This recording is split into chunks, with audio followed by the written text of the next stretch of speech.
प्रिय भाइयों और बहनों, प्रभु की स्तुति हो। हमारे प्रभु और उद्धारकर्ता प्रभु यीशु मसीह के बहुमूल्य नाम में आप सभी को जय मसीह की।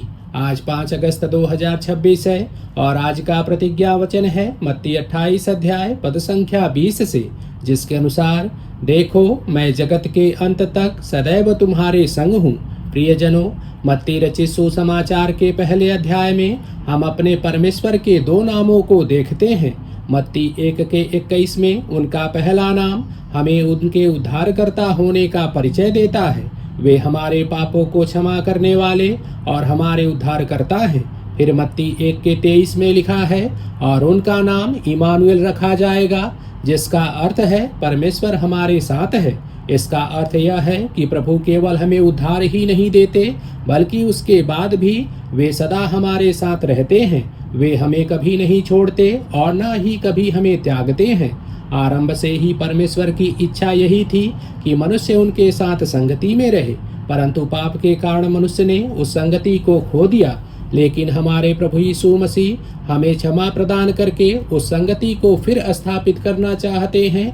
यही हमारी बुलाहट भी है। पहला कुरिन्थियों की पत्री 1 अध्याय पद संख्या 9 कहता है, परमेश्वर सच्चा है जिसने तुमको अपने पुत्र हमारे प्रभु यीशु मसीह की संगति में बुलाया है।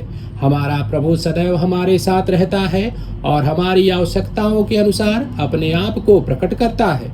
जब हमें किसी वस्तु की आवश्यकता होती है, तब वह यहोवा ईरे बनकर हमारी हर आवश्यकता को पूरी करता है। जब हम बीमारी में होते हैं, तब वह यहोवा राफा बनकर हमें चंगा करता है। जब शत्रु हमें चारों ओर से घेर लेते हैं, तब वह हमारी ओर से युद्ध करता है, हमें विजय दिलाता है और यहोवा निसी बन जाता है।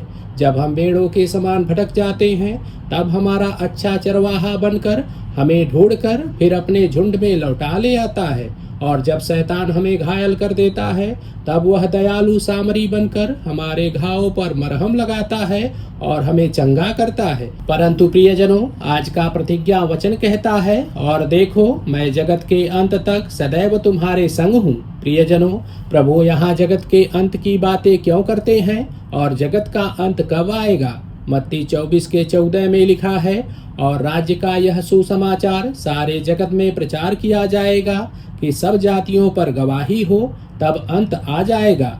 इससे हम समझते हैं कि यह प्रतिज्ञा उन विश्वासियों के लिए है जो सुसमाचार को सुनते ही नहीं, बल्कि उसके अनुसार जीवन भी व्यतीत करते हैं। केवल सुसमाचार सुनना ही पर्याप्त नहीं है। मत्ती 28 के पद संख्या 19 और 20 के अनुसार हमें सब जातियों को चेला बनाना है, उन्हें पिता, पुत्र और पवित्र आत्मा के नाम से बपतिस्मा देना है, और जो आज्ञाएं प्रभु ने हमें दी हैं उन्हें मानना सिखाना है। हमें भयभीत होने की आवश्यकता नहीं, क्योंकि स्वर्ग और पृथ्वी का सारा अधिकार जिस प्रभु को दिया गया है वही हमारे साथ है। इसलिए हम निडर होकर यह कह सकते हैं, प्रभु मेरा सहायक है, मैं ना डरूंगा, मनुष्य मेरा क्या कर सकता है। आइए प्रार्थना करें। हे हमारे प्रेमी विश्वास योग्य परमेश्वर, जो हमें कभी नहीं छोड़ते और न कभी त्यागते हैं, हम आपकी निरंतर संगति और सहायता के लिए आपका धन्यवाद करते हैं।